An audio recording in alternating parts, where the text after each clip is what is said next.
ಈ ಸಲ BJP ಬರೋದಂತೂ 100% guarantee. Smart city ಯಾವ ಏರಿಯಾದಲ್ಲಿ ಅಂದ್ರೆ ನಮಗೆ ಯಾವ ಏರಿಯಾದಲ್ಲೂ ಕಂಡು ಬಂದಿಲ್ಲ. ಕಾಂಗ್ರೆಸ್ನವ್ರು ಗೆದ್ದು ನಮ್ಮ ದಕ್ಷಿಣ ಭಾಗದಲ್ಲಿ ಏನು ಅಭಿವೃದ್ಧಿ ಆಗಿಲ್ಲ.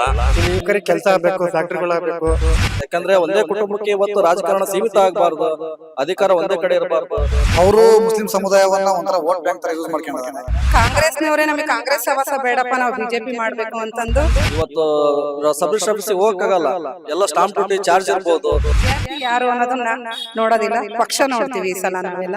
ಶಾಮನೂರು ಶಂಕರಪ್ಪ ಹಿರಿಯರ ಬಗ್ಗೆ ವೈಯಕ್ತಿಕ ಗೌರವ ಇದೆ, ಆದ್ರೆ ಅಭಿವೃದ್ಧಿ ಮಾತ್ರ ದಾವಣಗೆರೆ ದಕ್ಷಿಣದಲ್ಲಿ ಸಂಪೂರ್ಣವಾಗಿ ಬಟ್ ಬಿಜೆಪಿ ಅಭ್ಯರ್ಥಿ ಯಾರೇ ಕೊಟ್ಟರು ಈ ಸತಿ ಬಿಜೆಪಿ ಗೆಲ್ಲುವುದು ಖಚಿತ, ನಿಶ್ಚಿತ. 2,000 ರೂಪಾಯಿ ಆಸ್ತಿ ತೋರಿಸಿ ಜನಗಳಿಗೆ ಏನು ಮರಳು ಮಾಡಿದ್ರಲ್ಲ, ಇವತ್ತು ಜನಗಳಿಗೆ ಮನವರಿಕೆ ಆಗ್ಬಿಟ್ಟಿದೆ. ಮುಸ್ಲಿಂ ಸಮುದಾಯದ ಏನಾರ ಕಾಂಗ್ರೆಸ್ ಕೈ ಕೊಟ್ರೆ ಯಾವುದೇ ರೀತಿ ಇಲ್ಲಿ ಕಾಂಗ್ರೆಸ್ ಗೆಲ್ಲುವಂತ ಸಂಭಾವನೆ ಇದೆ. ಮೇಡಮ್, ನಿಮ್ಮ ಹೆಸರು? ರೇಣುಕಾ ಕೃಷ್ಣ. ಏನ್ ಮಾಡೋದು? ನಮ್ದು ಆನ್ಲೈನ್ ಸೈಬರ್ ಸೆಂಟರ್ ಇದೆ, ಭಾರತ್ ಕಾಲೋನಿ 20ನೇ ವಾರ್ಡ್ ನಮ್ದು. ಹೇಗಿದೆ ಈ ಸಲ ಬೈ ಎಲೆಕ್ಷನ್ ಕಾವು ದಾವಣಗೆರೆ ದಕ್ಷಿಣ? ಕಾವು ತರನೇ ತುಂಬಾ ಚೆನ್ನಾಗಿದೆ. ಈ ಸಲ ಬಿಜೆಪಿ ಬರೋದಂತೂ 100% ಗ್ಯಾರಂಟಿ. ಏನ್ ಅಷ್ಟೊಂದು ಕಾನ್ಫಿಡೆನ್ಸ್? ಹೆಂಗೆ ಕಾನ್ಫಿಡೆನ್ಸ್ ಏನು ಅಂತಂದ್ರೆ ಕಾಂಗ್ರೆಸ್ನವ್ರು ಯಾವ ರೀತಿ ಕೆಲಸ ಮಾಡಿದ್ದಾರೆ ಅಂತ ಪ್ರತಿ ಒಬ್ಬರಿಗೂ ಮನೆಗೂ ಗೊತ್ತಿದೆ. ಯಾವ ರೀತಿ ಅಭಿವೃದ್ಧಿ ಮಾಡಿದ್ದಾರೆ, ದಕ್ಷಿಣ ಏನಾಗಿದೆ, ಅದು ಸ್ಲಮ್ ಆಗಿದೆನಾ ಅಥವಾ ಸ್ಮಾರ್ಟ್ ಸಿಟಿ ಅಂತ ಹೇಳ್ತಿದ್ದಾರೆ. ಸ್ಮಾರ್ಟ್ ಸಿಟಿ ಯಾವ ಏರಿಯಾದಲ್ಲಿ ಅಂದ್ರೆ ನಮಗೆ ಯಾವ ಏರಿಯಾದಲ್ಲೂ ಕಂಡು ಬಂದಿಲ್ಲ. ಹಾಗಾಗಿ ಈ ಸಲ ನಾವು 100% ಗೆಲ್ತೀವಿ ಅನ್ನೋ ನಂಬಿಕೆ ಇದೆ. ಇಲ್ಲಿ ಸತತವಾಗಿ ಬಿಜೆಪಿಯಿಂದ ಕೂಡ ಸಿದ್ದೇಶ್ವರ ಅವ್ರು ಗೆಲ್ತಿದ್ರು, ಕೇಂದ್ರದಲ್ಲೂ ಸಚಿವರಾಗಿದ್ರು. ಅವಾಗ್ಲೂ ಸ್ಮಾರ್ಟ್ ಸಿಟಿ ಆಗ್ಲಿಲ್ಲ? ಅವಾಗ್ಲೂ ಅವರು ಮಾಡೋ ಕಡೆ ಎಲ್ಲ ಮಾಡಿದ್ದಾರೆ. ದಕ್ಷಿಣ MLA ಇದ್ದಾಗ ಅವರು ಅಪ್ಪಾಜಿ ಅವರು ಇದ್ದಾಗ ಅವ್ರು ಮಾಡ್ತಾರೆ ಅನ್ನೋ ಇದ್ರಲ್ಲಿ ನಾವೆಲ್ಲ ಭರವಸೆಯಲ್ಲಿ ಇದ್ವಿ, ಅವರೊಬ್ರು ಹಿರಿಯರು ಅಂತಂದು. ಅವರು ಏನು ಮಾಡ್ಲಿಲ್ಲ. ಇವಾಗ ನಮಗೆ ಒಳ್ಳೆ ಅಭ್ಯರ್ಥಿ ಬೇಕಾಗಿದೆ, ಒಳ್ಳೆ ಕ್ಯಾಂಡಿಡೇಟ್ ಬೇಕಾಗಿದೆ. ಈ ಸಲ ಬಿಜೆಪಿ ಬರುತ್ತೆ, ನೆಕ್ಸ್ಟ್ ನಮ್ ದಕ್ಷಿಣ ಸ್ಮಾರ್ಟ್ ಸಿಟಿ ಮಾಡೇ ಮಾಡ್ತಾರೆ. ಬಿಜೆಪಿ ಅಂತ ಗೆದ್ದಂತ ಕ್ಯಾಂಡಿಡೇಟ್ ಅನ್ನೋ ನಂಬಿಕೆ ನಮಗೆ ತುಂಬಾ ಹೋಪ್ ಇದೆ. ಬಿಜೆಪಿಲಿ ಕೂಡ ಕಾಂಪಿಟೇಷನ್ ತುಂಬಾ ಇದೆ. ಅಜಯ್ ಕುಮಾರ್, ಯಶವಂತರಾವ್ ಜಾಧವ್, ಶ್ರೀನಿವಾಸ್ ದಾಸ್ ಕರಿಯಪ್ಪ, ರಾಜನಹಳ್ಳಿ ಶಿವಕುಮಾರ್, ಎಲ್ಲ ಒಂದ್ ಕಡೆ ಶಿವನ್ ಗೌಡ್ರ ಹೆಸರು ಕೇಳಿ ಬರುತ್ತೆ. ಸಾಮಾನ್ಯರಿಗೆ ಟಿಕೆಟ್ ಕೊಡ್ತಾರೆ ಅಂತಾರೆ. GB ವಿನಯ್ ಕುಮಾರ್ ಟಿಕೆಟ್ ಕೊಟ್ರೆ ಬಿಜೆಪಿ ಸ್ಪರ್ಧಿಸ್ತೀವಿ ಅಂತಾರೆ. ಯಾರಿಗೆ ಕೊಟ್ರು ಒಳ್ಳೇದು?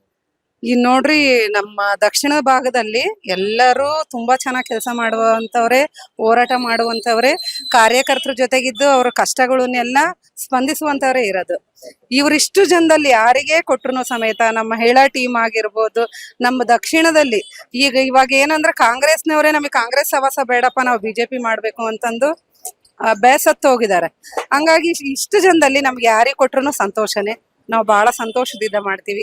ಈ ಸಲ ಬಿಜೆಪಿ ಗೆಲ್ಲಿಸ್ತೀವಿ. ಇಲ್ಲಿವರೆಗೂ ಕೂಡ ಶಾಮನೂರು ಶಿವಶಂಕರಪ್ಪ ಅವ್ರ ಮೇಲಿನ ಗೌರವದಿಂದ ಗೆಲ್ಲಿಸ್ಕೊಂಡ್ ಬರ್ತಾ ಇದ್ರಿ. ಈಗ ಅವ್ರು ಇಲ್ಲ, ಇದೊಂದ್ಸಲ ಅಂತಂದು ಅವ್ರನ್ನ ಗೆಲ್ಸ್ಕೊಂತ ಬರ್ತಾ ಇದ್ರು. ನಾವೇನು ಇಲ್ಲ, ಅವ್ರ ಹಿರಿಯರು ಅನ್ನೋ ಒಂದು ಅಭಿಮಾನ ಗೌರವ ಇತ್ತು. ಈ ಸಲ ಮಾತ್ರ ಕುಟುಂಬ ರಾಜಕೀಯ ಮಾಡೋಕ್ ನಾವ್ ಯಾವ್ದೇ ಕಾರಣಕ್ಕೂ ಬಿಡೋದಿಲ್ಲ. ಅಲ್ಲಿ ಕಾಂಗ್ರೆಸ್ ಅಲ್ಲಿ ಕೂಡ ಕಾಂಪಿಟೇಷನ್ ಇದೆ. ಸಮರ್ಥ ಅವ್ರ ಟಿಕೆಟ್ ಕೇಳ್ತಿದ್ದಾರೆ ಅಂತ ಚರ್ಚೆ ನಡೀತಿದೆ. ಜೊತೆಗೆ ಅಲ್ಪಸಂಖ್ಯಾತರಿದ್ದಾರೆ. ಅವರಲ್ಲಿರೋ ಗೊಂದಲ ನಿಮ್ಗೆ ನೀವು ಒಗ್ಗಟ್ಟಾಗಿದ್ರೆ ಪ್ಲಸ್ ಆಗುತ್ತೆ? ನಾವು ಒಗ್ಗಟ್ಟಾಗಿದ್ದೀವಿ, ಒಗ್ಗಟ್ಟಾಗಿ ಬಿಜೆಪಿ ಅವ್ರು ಇದ್ದೇ ಇರ್ತೀವಿ. ಏನೋ ಸಣ್ಣ ಪುಟ್ಟ ಮನಸ್ತಾಪ ಅವರಲ್ಲೂ ಇದೆ, ಕಾಂಗ್ರೆಸ್ ಅಲ್ಲೂ ಇದೆ. ಅವರಲ್ಲೂ ನಮಗೆ ಮುಸ್ಲಿಮ್ಸ್ ಟಿಕೆಟ್ ಕೊಡ್ತಾ ಇಲ್ಲ ಅಂತಂದು ಅವರಲ್ಲೂ ಮನಸ್ತಾಪ ಇದೆ. ಬಿಜೆಪಿ ಸಣ್ಣ ಪುಟ್ಟ ಇದಾವೆ, ಅವನ್ ಯಾರು ಅಷ್ಟು ಮನ್ಸಿಗೆ ತಗೊಂಡಿಲ್ಲ.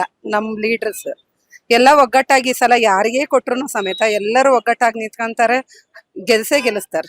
ಅಭ್ಯರ್ಥಿ ಯಾರು ಅನ್ನೋದನ್ನ ನೋಡೋದಿಲ್ಲ, ಪಕ್ಷ ನೋಡ್ತೀವಿ ಈ ಸಲ ನಾವೆಲ್ಲ. ನಮ್ ಲೀಡರ್ಗಳು ಅಷ್ಟೇ ಎಲ್ಲ ಬಹಳ ಉತ್ಸಾಹದಿಂದ ಇದ್ದಾರೆ. ಈ ಸಣ್ಣ ಪುಟ್ಟ ಇರ್ಬೋದು, ಅವನ್ನೆಲ್ಲ ಅವ್ರ ಬಗೆಹರಿಸ್ಕೊಳ್ತಾರೆ. ಈ ಸಲ ಗೆಲ್ಲಿಸ್ತಾರೆ. ಶಿವಾನಂದ್ ಏನ್ ಮಾಡೋದು? ನಾವು ತೌಡಿನ ವ್ಯಾಪಾರ ಮಾಡ್ತೀವಿ. ಹೇಗಿದೆ ಈ ಸಲ ಎಲೆಕ್ಷನ್ ಹೀಟ್? ಸರ್, ಈ ಸಲ ಎಲೆಕ್ಷನ್ 4 ಬಾರಿ ಕಾಂಗ್ರೆಸ್ನವ್ರು ಗೆದ್ದು ನಮ್ಮ ದಕ್ಷಿಣ ಭಾಗದಲ್ಲಿ ಏನು ಅಭಿವೃದ್ಧಿ ಆಗಿಲ್ಲ. ಪ್ರಥಮ ಬಾರಿಗೆ ಈ ಸರಿ ನಮ್ಮ ಬಿಜೆಪಿಗೆಲ್ಲ ಅವಕಾಶ ಐತಿ. ಬದಲಾವಣೆ ಗಾಳಿ ಬೀಸ್ಬೇಕಪ್ಪ ಅಂದ್ರೆ ಹೊಸ ಅಭ್ಯರ್ಥಿ ನಮ್ ಬಿಜೆಪಿ ಇದ್ದ 4 ಬಾರಿ ಸೋತಿದ್ದಾರೆ. ಸಾವಿರಾರು ಕೋಟಿ ರೂಪಾಯಿ ಒಡೆಯ ಶಾಮನೂರು ಶಿವಶಂಕರಪ್ಪನವರು ವಿರುದ್ಧವಾಗಿ ಸೋತ್ರ ಅಂತ ಯಶವಂತರಾವ್ ಜಾಧವ್ ಅವ್ರಿಗೆ ಕೊಟ್ರೆ ಒಂದ್ ಸ್ವಲ್ಪ ಈ ಕಡೆ ಬದಲಾವಣೆ ಗಾಳಿ, ಹಳೆ ಮುಖ, ಅನುಕಂಪ ಆಧಾರದ ಮೇಲೆ ಗೆಲ್ತವಿ ಅನ್ನೋ ಒಂದು ವಿಶ್ವಾಸ ಐತಿ.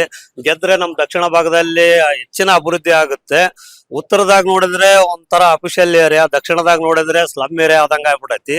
ನಮ್ಮ ದಾವಣಗೆರೆ ಜಿಲ್ಲೆಯಲ್ಲಿ ಪ್ರಥಮ ಬಾರಿಗೆ ಬಿಜೆಪಿ ಕಟ್ಟಿ ಬೆಳೆಸದಂತ ಈ ಊರಲ್ಲಿ ಬಿಜೆಪಿನೇ ಗೆದ್ದಿಲ್ಲ ಅಂದ್ರೆ ಪಾಪ ನಮ್ಮ ಎಲ್ಲಾ ಬಿಜೆಪಿ ಕಾರ್ಯಕರ್ತರಿಗೂ ಮತ್ತು ನಾಗರಿಕರಿಗೂ ಒಂಥರ ಬೇಜಾರಾಗಿದೆ.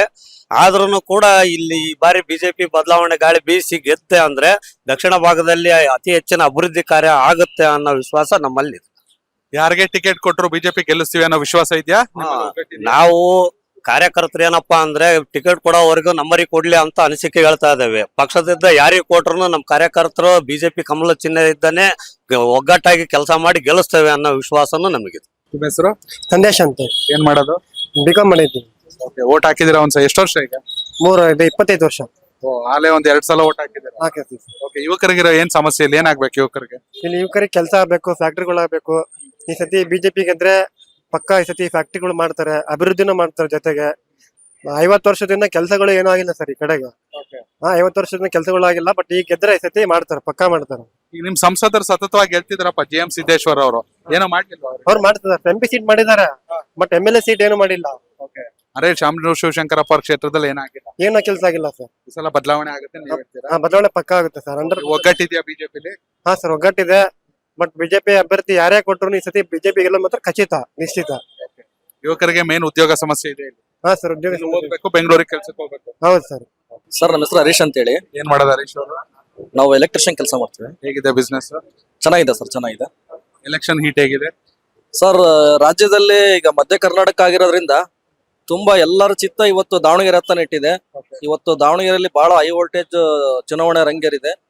ಏನು ಈ ಶಾಮೂರ್ ಕುಟುಂಬ ಸತತವಾಗಿ ಚುನಾವಣೆಯನ್ನ ನಿರಂತರವಾಗಿ ಏನು ಗೆಲ್ಕೊಂತ ಬರ್ತಿದ್ದ ಈ ಕ್ಷೇತ್ರನ ಏನಪ್ಪಾ ಅಂದ್ರೆ ತಮ್ಮ ರಿಸರ್ವ್ ಕ್ಷೇತ್ರ ತರ ಅವ್ರು ಮಾಡ್ಕೊಂಡ್ಬಿಟ್ಟಿದ್ರು.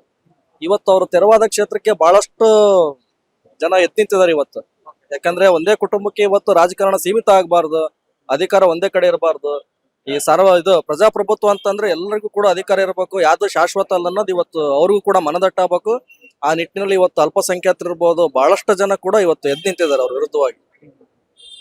ಹೀಗಾಗಿ ಈ ಸಲ ಬದಲಾವಣೆ ಆಗುತ್ತೆ ಅಂತ? ಸರ್ ಖಂಡಿತ ಬದಲಾವಣೆ ಆಗುತ್ತೆ. ಯಾಕಂದ್ರೆ ಈಗ ಜನ ಸಾಕಾಗೋಗ್ಬಿಟ್ಟಿದ್ದಾರೆ. ಯಾವಾಗ ಈ ಒಂದು ಕೆಟ್ಟ ಸರ್ಕಾರ ತೊಲಗುತ್ತಪ್ಪ ಅಂತೇಳಿ ರಾಜ್ಯದಲ್ಲೂ ಕೂಡ ಅಷ್ಟೇ, ಇವತ್ತು ನಮ್ಮ ದಾವಣಗೆರೆಯಲ್ಲೂ ಅಷ್ಟೇ. ಯಾಕಂತಂದ್ರೆ ಇವತ್ತು ದಿನನಿತ್ಯ ಬಳಸ್ತಕ್ಕಂಥ ಅಗತ್ಯ ವಸ್ತುಗಳು ಇರ್ಬೋದು, ಹಾಲಿಂದ ಇರ್ಬೋದು, ಮೊಸರಿಂದ ಇರ್ಬೋದು, ಮದ್ಯ ಇರ್ಬೋದು, ಇವತ್ತು ಸಬ್ ರಿಜಿಸ್ಟರ್ ಆಫೀಸಿಗೆ ಹೋಗಕ್ಕಾಗಲ್ಲ. ಎಲ್ಲ ಸ್ಟಾಂಪ್ ಡ್ಯೂಟಿ ಚಾರ್ಜ್ ಇರ್ಬೋದು. ಈ ಚಾಪಕಾಗದ 20 ರೂಪಾಯಿ ಸಿಗ್ತಿರ್ತಕ್ಕಂಥ ಚಾಪಕಾಗದ ಇವತ್ತು 100 ರೂಪಾಯಿ ಮಾಡಿದ್ದಾರೆ. ಈ ಪಟ್ಟಿ ಮಾಡ್ಕೊಂತ ಹೋದ್ರೆ ಸುಮಾರು ಇದಾವೆ. ಈ ಸರ್ಕಾರ ಏನಪ್ಪಾ ಅಂದ್ರೆ ಬರೀ ಗ್ಯಾರಂಟಿ 2,000 ರೂಪಾಯಿ ಆಸ್ತಿ ತೋರಿಸಿ ಜನಗಳಿಗೆ ಏನು ಮರಳು ಮಾಡಿದ್ರಲ್ಲ, ಇವತ್ತು ಜನಗಳಿಗೆ ಮನವರಿಕೆ ಆಗ್ಬಿಟ್ಟಿದೆ. ನಾವು ಆಲ್ರೆಡಿ ಮೋಸ ಹೋಗ್ಬಿಟ್ಟಿದೀವಿ. ಎಂದೆಂದ ಇಂಥ ಸರ್ಕಾರ ಬರಬಾರ್ದು ಅಂತ ಹೇಳಿ ಜನಸಾಮಾನ್ಯರು ನಿರ್ಧಾರ ಮಾಡ್ಬಿಟ್ಟಿದ್ದಾರೆ. ಅದ್ರಲ್ಲೂ ನಮ್ಮ ತಾಯಂದ್ರಂತೂ ಬಹಳಷ್ಟು ರೊಚ್ಚಿಗೆದ್ದು ಬಿಟ್ಟಿದ್ದಾರೆ. ನಾವು ಈ ಸಲ ಓಟ್ ಹಾಕಿ ತಪ್ಪು ಮಾಡ್ಬಿಟ್ಟಿದೀವಿ, ಯಾವುದೇ ಕಾರಣಕ್ಕೂ ಕಾಂಗ್ರೆಸ್ಗೆ ನಾವು ಮತ ಕೊಡೋದಿಲ್ಲ ಅನ್ನೋ ಒಂದು ಭಾವನೆಯಲ್ಲಿ ಜನ ಮಾತಾಡ್ತಿದ್ದಾರೆ. ಬದಲಾವಣೆ ಸರ್ ಖಂಡಿತ ಬದಲಾವಣೆ ಆಗುತ್ತೆ. ಏನಾದ್ರೂ ರಾಜಕಾರಣ ಬದಲಾವಣೆ ಆಗಿ ಸರ್ಕಾರ ಕಿತ್ತೋಗ್ಬೇಕಂದ್ರೆ ಅದು ದಾವಣಗೆರೆ ದಕ್ಷಿಣ ದಿಕ್ಸೂಚಿ ಆಗುತ್ತೆ ಅಂತ ಹೇಳಕ್ಕೆ ನಾನು ಇಷ್ಟಪಡ್ತೀನಿ. ನವೀನ್ ಕುಮಾರ್ HB ಅಂತ ಹೇಳಿ. ಏನ್ ಮಾಡೋದು ಸರ್? ಬಿಜೆಪಿ ಕಾರ್ಯಕರ್ತ. ಓಕೆ, ಒಳ್ಳೇದಾಯ್ತು ಕಾರ್ಯಕರ್ತರು ಸಿಕ್ಕಿರೋದು. ಯಾಕೆ ಕಮಲ ಅರಳತಾ ಇಲ್ಲ? ಇಲ್ಲಿ ಸತತವಾಗಿ ಸೋಲ್ತಾ ಇದೆ. ಇಲ್ಲಿ ಕಾಂಗ್ರೆಸ್ ಅಭ್ಯರ್ಥಿ ಶಾಮೂರ್ ಶಿವಶಂಕರಪ್ಪ ಅವ್ರು 4 ಬಾರಿ ಆಗಿದ್ರು. ಅವರು ಮುಸ್ಲಿಂ ಸಮುದಾಯವನ್ನ ಒಂಥರ ವೋಟ್ ಬ್ಯಾಂಕ್ ತರ ಯೂಸ್ ಮಾಡ್ಕೊಂಡಿದ್ದಾರೆ. ಪದೇ ಪದೇ ಪದೇ ಹಿಂದೂ ವಿರೋಧಿಗಳು ಅನ್ನೋದೇನು ಬಿಂಬಿಸ್ತಾ ಹಿಂದೂ ಧರ್ಮವನ್ನ ಮುಸ್ಲಿಂ ಸಮುದಾಯದವರು ವಿರೋಧ ಮಾಡ್ತಾರೆ, ಹಂಗೆ ಹಿಂಗೆ ಅಂತ ಹೇಳಿ ಏನು ಹೇಳಿಕೆಯನ್ನು ಕೊಟ್ಟು ಶಾಮೂರ್ ಶಿವಶಂಕರಪ್ಪ ಹಿರಿಯರ ಅವ್ರ ಬಗ್ಗೆ ವೈಯಕ್ತಿಕ ಗೌರವ ಐತಿ. ಆದ್ರೆ ಅಭಿವೃದ್ಧಿ ಮಾತ್ರ ದಾವಣಗೆರೆ ದಕ್ಷಿಣದಲ್ಲಿ ಸಂಪೂರ್ಣವಾಗಿ ವಿಫಲವಾಗಿದೆ. 39 ಸ್ಲಮ್ಗಳು ಅದಾವು, ಯಾವುದೇ ಕಾರಣಕ್ಕೂ ಅಭಿವೃದ್ಧಿ ಇಲ್ಲ. GM ಸಿದ್ದೇಶ್ವರ ಅವರು 40 ಕೋಟಿ ತಂದು ರಾಜಕಾಲುವೆಯನ್ನು ಮಾಡೋವರೆಗೂ ಯಾವುದೇ ರೀತಿ ಅಭಿವೃದ್ಧಿ ಆಗಿಲ್ಲ. ರಾಜಕಾಲುವೆಯನ್ನ ಮಡಿ ಮೇಲೆ ದಾವಣಗೆರೆ ದಕ್ಷಿಣದಲ್ಲಿ ಸ್ವಲ್ಪ ನೀರು ಏನ್ ಮಳೆ ಬಂದಾಗ ನುಗ್ಗುವಂತ ಸಂದರ್ಭ ತಪ್ಪಿದೆ ಅಷ್ಟೇ.